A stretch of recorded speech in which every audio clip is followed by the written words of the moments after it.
हमेशा शैतानियां करती रहती थी। खेलकूद की शौकीन तान्या कभी इधर भागती कभी उधर भागती, बस उसे कोई पढ़ने को ना कहे। अगर किसी ने पढ़ने को कह दिया तो मानो उसकी जान ही मांग ली हो। उसे पढ़ना बिल्कुल भी अच्छा नहीं लगता था।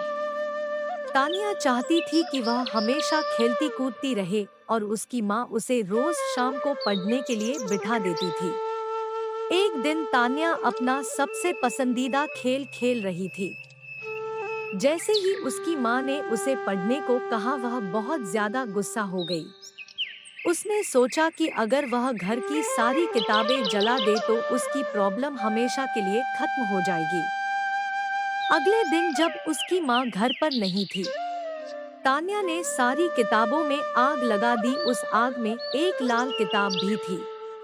जैसे ही वह किताब जली, बिजली जोर जोर से गड़गड़ाने लगी, तेज हवाएं चलने लगी और अचानक से एक लपट बाहर निकली जो धीरे धीरे एक औरत का रूप लेने लगी। तान्या उसे देखकर बहुत ज्यादा डर गई।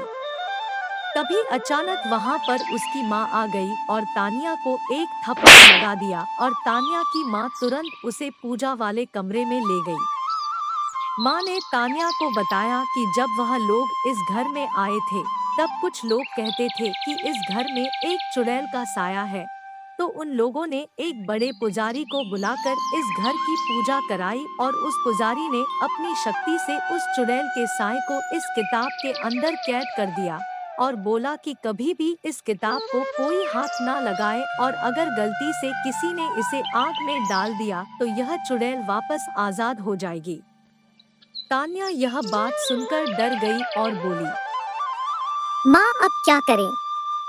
तब माँ ने बोला, पुजारी जी ने उन्हें एक पवित्र जल दिया था कि अगर यह चुड़ैल कभी गलती से बाहर आ भी जाए तो इस जल को छिड़क कर उस चुड़ैल को फिर से कैद किया जा सकता है।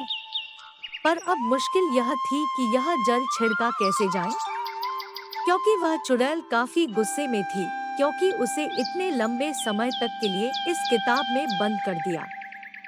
तभी अचानक वहां रोते बिलखते दो छोटे छोटे बच्चे आ गए और वह चुड़ैल उन बच्चों के पास शांति से खड़ी थी।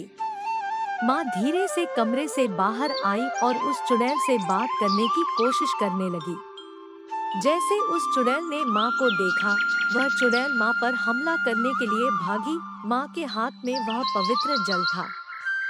उस जल को देखकर चुड़ैल डर गई और वहीं रुक गई और बोली, मेरे पर यह जल मत डालो, मेरे बच्चे फिर अकेले हो जाएंगे।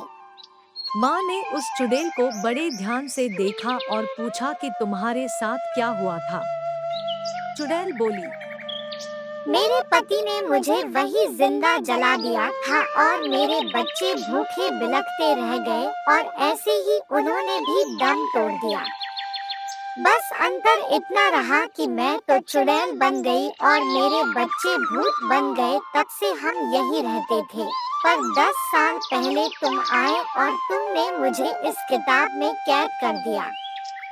आज मैं वापस आजाद हुई हूँ।